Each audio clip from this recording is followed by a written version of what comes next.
Les archives papier nous rappellent que l'histoire n'a pas commencé avant-hier. Bonjour, je suis Denis Dupont et je m'égare souvent avec délice dans les anciens numéros de l'Indépendant. Suivez-moi avec le podcast Je vous parle d'un temps. Décembre 1974. Au cours de son assemblée générale réunie dans la capitale, l'association Roussillon-Paris a évoqué les problèmes du Cap-Béar et de Collioure.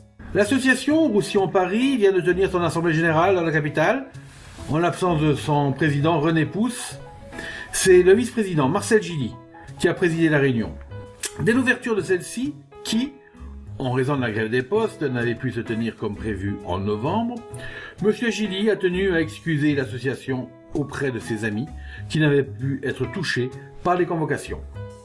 Puis, Henri Fabre, secrétaire général, a dressé le bilan d'un an d'activité de l'association évoquant les prises de position, et notamment celle concernant l'installation éventuelle d'une centrale nucléaire au Cap-Béar.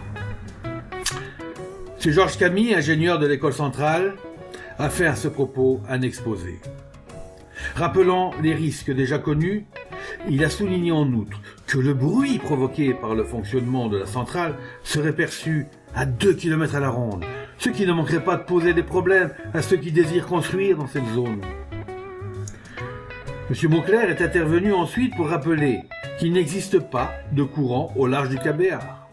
Et M. Giner a insisté sur le fait que la baie de Poly est particulièrement paisible, soulignant en outre les dangers que la centrale ferait courir à la réserve naturelle de Bagnols.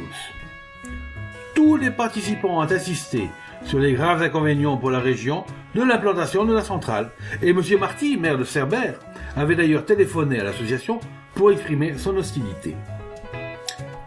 Pour Collioure, les membres de l'association ont exprimé le vœu que la rue Longeant-le-Douy puisse être réservée à l'installation de tables et de chaises pour les touristes et les promoteurs.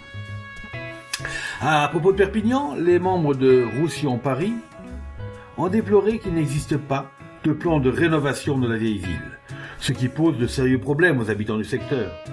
L'édition d'un livre concernant cette zone et réalisée à partir de textes vieux de plus d'un siècle a été envisagée. Enfin, l'association se félicitait de bonnes relations entretenues avec la presse catalane, l'Indépendant, Truc, Terra Nostra, Terre catalane, le Mois catalan, dont l'action en faveur de la région ne se dément pas. C'était Je vous parle d'un temps, un podcast produit par l'Indépendant et proposé par Denis Dupont à retrouver ici même chaque semaine.